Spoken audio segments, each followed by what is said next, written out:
Yeah, so I think one of the things we're discussing tonight, which was just released a few days ago, is the video of the Imperial Shuttle or the Tidarian Shuttle by Merlin Models. And I think we have both Justin and Eaton joining.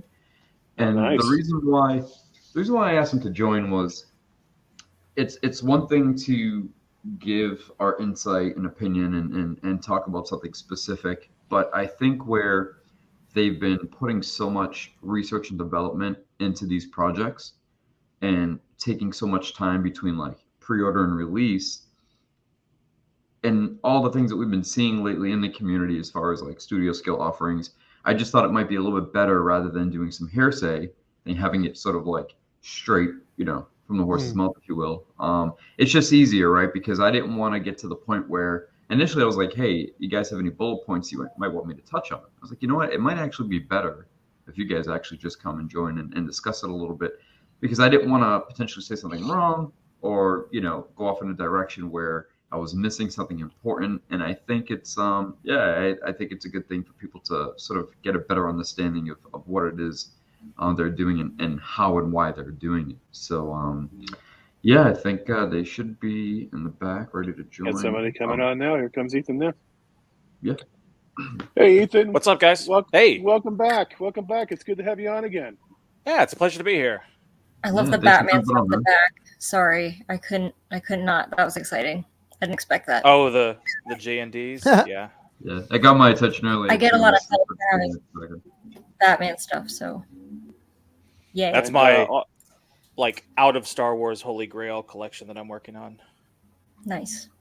dude, that's I love that Zero Foxtrot shirt. They've Oh, got some great thanks. Star Wars ones, right? Yeah, so Yeah, it's they good, do. good to see them. Yeah, the secret about Zero Foxtrot is getting out, I think. Yeah, and then Justin's joining us as well. Good to have you on, Justin. Hey guys, yeah, thanks for having me. Yeah, nice. Let's see we always like to scour people's backgrounds to see what sort of cool stuff is on there. I see This is maybe the workshop. a few printers in the background, huh? Oh yeah, we got our EPAX. It's over here. So EPAX E3, or E10, and then we have the brand new X1 carbon FDM printer. Nice. Nice. So, and I spy a shelf above your head with all nice yeah. little goodies up there as well. Very cool. Couple of our prototypes. Yeah. Very, very cool. Well, welcome to the show. Thanks. All right. Yeah, thank you guys for taking the time to jump on. I appreciate it. Yeah, absolutely. Absolutely. Well, go ahead, Jay. No, go ahead. Ask away, and we could talk about whatever you guys want to talk about. Yeah, so I figured, as I mentioned before you guys jumped on real quick, that when I hit you up earlier today, that we were going to chat about the shuttle tonight. And I just thought, rather than, obviously we can give our opinion after the fact, but rather than us doing hearsay, that you guys can kind of just give us a sort of the update in addition to the video that was shared and just give us a little background about the how and why and whatnot. Sure, absolutely. You can see the shuttle sitting back there, this side. It took a very long time to get this one wrapped up. For some reason, we sent off the files in June of last year, and then we got samples back like last month, like end of last month. It was a couple weeks ago. It's been insane working with some of these vendors, but for the quality that they eventually do produce, it is worth it. So yeah, we're insanely excited just to be able to show off what actual casting samples look like and some of the features that are involved. So the basic sense of this is, full studio scale size model. We're using all metal machined gun barrels. They slip in really well. They're already sized perfectly. They're absolutely beautiful. And then we're including a lighting kit inside it as well, which includes that LED neon strip in the back that's shaped to match the studio scale version. That is sweet. Works pretty awesome. That lighting strip is sweet. Is that rigid or is that just folded into place? It is on a acrylic back plate, and then the vendor that I found, they glued it into the shape, so it'll just come like pre-wrapped. It's bright. Ethan, is that those are LEDs in there? Or? Yeah, it's an LED strip. So dude, it looks like neon. For some reason, it looks like neon right there. It's crazy. The technology has changed a little bit over the past few years with LEDs, and they've started doing these really, really fine, dense packages. So there could be 400 LEDs in like a 3-foot span, or 600 LEDs in a 3-foot span. It's to the point where using this technology here, the LEDs are actually side lighting the diffuser that looks like LED or that looks like neon, and it creates that 100% like smooth sure neon feel without That's you really having cool. to see hot spots. So that's kind of like the way of the future for LEDs. Are you guys making this so that you can, like, because it's LED, can you plug it into like a dimmer or something and actually control the brightness at all? Or you are okay? Yes. Yep. Yeah. So right now we've got it plugged into an Arduino Nano, and that just sits inside the middle of the hull. And we have a program that will show you guys how to install once you get the box of the Nano or whatever. And it's very easy to wire up. And there's a couple of things that I'm also thinking about adding. Like we did the RGB strip in the cockpit, because once you put the tinting on the glass, you can't really see the cool interior, and almost even nobody knows what the real interior looked like to begin with. So we were like, okay, let's throw some RGB LEDs in there and just set up just a random blink cycle so it looks like a control board. And that turned out really, really cool. So we're going to have that included as far as on the program, and then all you've got to do is just buy an RGB strip, and we'll show you which one to buy, because it's less expensive for you to get one from Amazon than it is for us to tell a vendor to cut 14 LEDs and make 100 of them. Right. So that's something that we wanted to add as an addition. But one other thing that I might be able to put into the kit that I was even just thinking about as I was sitting here is the blue LED. If you have it on the wall, can be a little bit overwhelming. So I'm wondering if I want to put a PWM dimmer on that's manual, or something, some way where you can just set that based upon your room, so that based upon what your situation looks like, you can set it to like that perfect value and then just leave it. So it'll just go in the hull. You're like, okay, mess with it, put it in place. If you like it, twist it down. Then you can and then every time you turn on, it's at that Yeah. value, so you don't have to keep playing with it. So there's a cover that goes over those rear LEDs, and you had mentioned in your video that you have the option of leaving it as is or filling in the seam. Yes. So there's a clear cast diffused design, and we've seen this design on multiple other kits before. On the photographic reference of the real thing from the museum tours and stuff, they always had it open. So we didn't integrate it. It's just two pieces, and you could just decide whether or not you want to put a grill on there or not. You can see a little bit of the grill right there. So that's just two cast pieces. Yeah, they're like these rib sections. They're just little pucks that just kind of slot in. So I thought you were talking about the seam here. Yeah. Okay. So I think that seam there is a seam in the real thing. But if you're wanting to take the back off all the time, like we just have that back part just popped on. If I were to paint this, then I would probably fill that seam and make it like very faint. But that's just the design aspect of pressing. That's a friction fit. So there is a seam there, and then as a model maker, we would fill that for paint jobs, or if somebody wanted to mess with the LED a lot. Again, I don't know a reason why you would do it, but you could make it removable. I was wondering if there's any light leakage through that seam. No. Nope. Okay, no light leakage. And we did it underlap, so that way you can't see anything. So there's no light bleed. No light bleeds on any part of the model at all, which is really nice.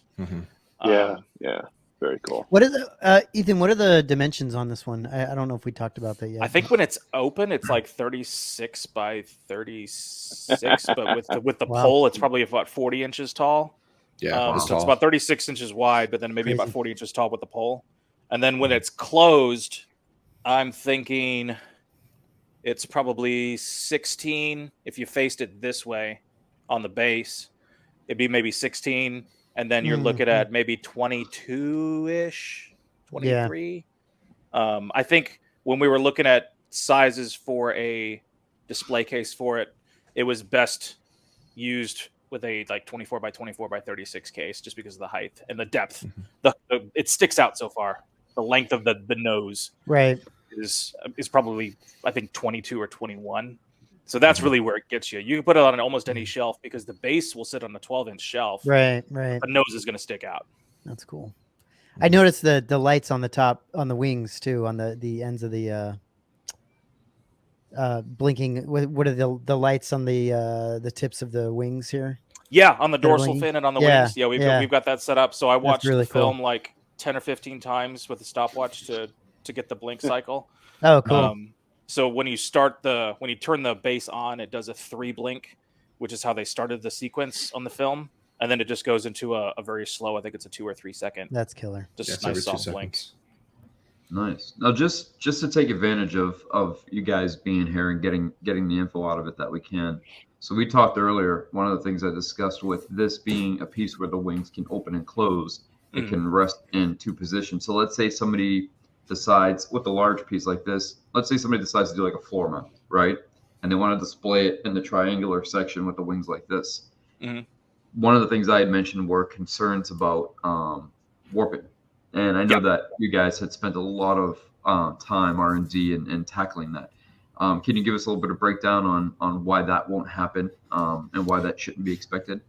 Yeah, there's a lot of back and forth, and a lot of people have done it a lot of different ways. But our first attempt was to make a honeycomb structure on the inside and have 2 pieces to create a very light structure that then was created rigid by gluing the honeycombs together so that it wouldn't have any force or flex.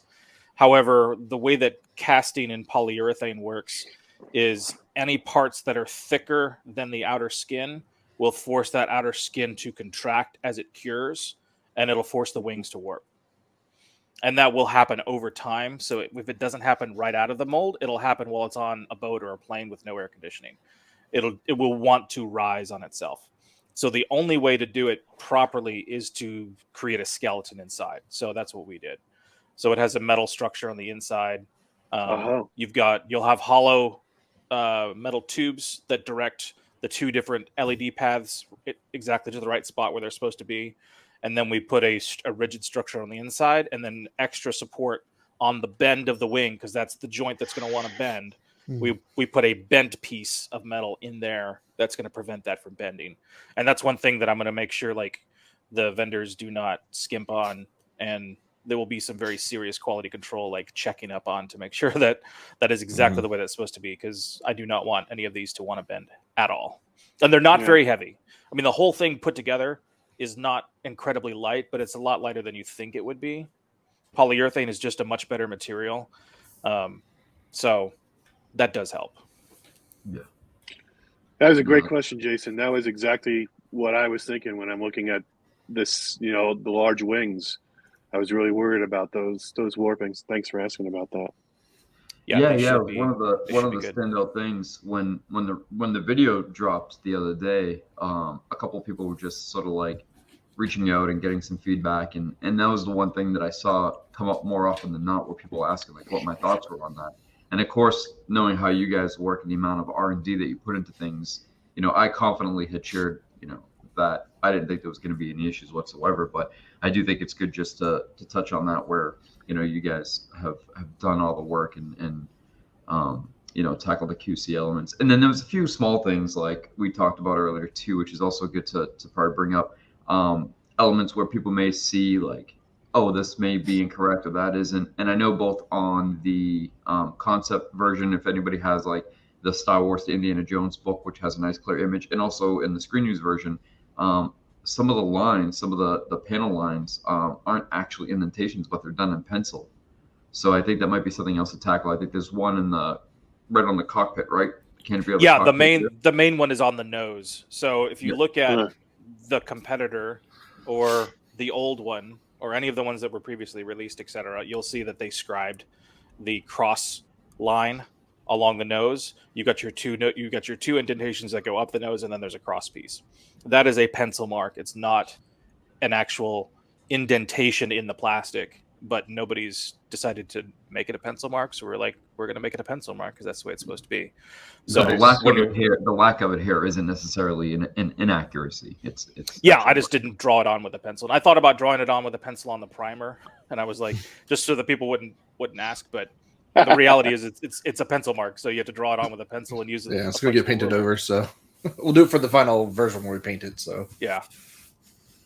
Yes, but yeah, I think that's the only one. There might be a couple of other small ones, but most of those are going to be either streaks or weathering. That's not going to be necessarily a panel line, I would think, discrepancy. I think all the other panel lines are in there. It was very interesting working with some of the research guys and just talking about like the thicknesses of things and how they appear in the photos of the tours and the museums and stuff, and how the reality of how far inset they were and how thin they really were.